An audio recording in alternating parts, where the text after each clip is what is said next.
GKI, firman Tuhan kali ini diambil dari Lukas pasalnya yang ke-11 ayatnya yang ke-39 yang mengatakan demikian. Tetapi Tuhan berkata kepadanya, "Kamu orang-orang Farisi, kamu membersihkan bagian luar dari cawan dan pinggan, tetapi bagian dalammu penuh rampasan dan kejahatan." Kritikan keras Tuhan Yesus disampaikan bagi orang-orang yang hanya memperhatikan kebersihan jasmani atau lahiriah saja. Padahal manusia jasmani dan manusia batiniah selalu menyatu, tak bisa dipisahkan kecuali oleh kematian. Sehingga bagi kita yang hidup perlu mawas diri. Kebersihan diri dimulai dari spirit dari umat Tuhan yang perlu pengasahan terus-menerus dalam menjawab tugas panggilannya di tengah dunia. Seperti saat ini, ketika sejak hari Minggu hujan terus turun dan hari ini sangat deras, yang berakibat banjir di mana-mana, bagi mereka yang bekerja pun di luar rumah, mengalami masalah yang sama, banjir yang menggenang, serta sulit mencari jalur alternatif untuk menghindari area banjir. Apalagi bila dalam beberapa jam ke depan air baru surut. Mungkin bila sehari banjir masih tak masalah. Namun bila beberapa hari banjir, lumpur yang mengenang dalam rumah meninggalkan bau tidak sedap. Meski rumah selalu dibersihkan usai banjir reda. Bila kita fokus hanya pada banjir, akibat banjir, maka kita hanya memperhatikan satu sisi kehidupan yang mestinya tidak boleh lepas dari sisi yang lain. Mengapa? Karena kita manusia yang hidup, tak terpisah antara yang batin dan yang jasmani. Dalam situasi banjir, kita juga diajak untuk introspeksi diri bersama-sama.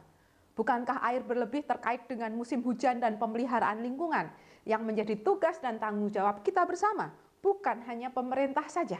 Sudahkah kita juga taat membayar pajak untuk membantu program pemerintah, termasuk diantaranya menyelesaikan masalah banjir? Salah satu sisi positif banjir adalah kita jadi membersihkan seluruh rumah, termasuk tempat-tempat yang jarang kita jamah, sehingga bekas banjir tidak menimbulkan bau bagi penghuni rumah. Yang kedua, kita sejenak berhenti dari rutinitas kita untuk memperhatikan lingkungan dan menjaga lingkungan agar bila banjir datang, kita lebih siap menghadapi daripada yang sebelumnya. Sahabat GKI, kunci atau temu kunci biasa dipakai untuk memasak sayur bayam.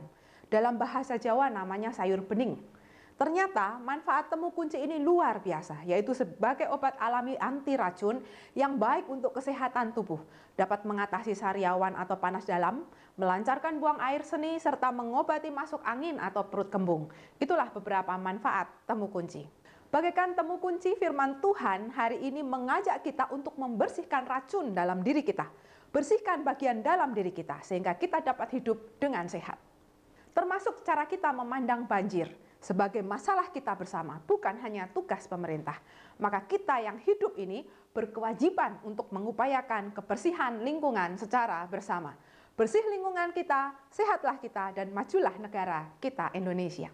Terima kasih sudah menyaksikan program ini. Bila program ini memberkati saudara, silakan bagikan kepada rekan-rekan di jejaring sosial saudara. Jangan lupa bergabunglah dalam channel khusus Sinode GKI, baik di YouTube, like fanpage, follow Twitter dan Instagram, serta kunjungilah website Sinode GKI. Saya Untari Setiawati. Salam GKI, Genta Kasih Indonesia. Tuhan memberkati.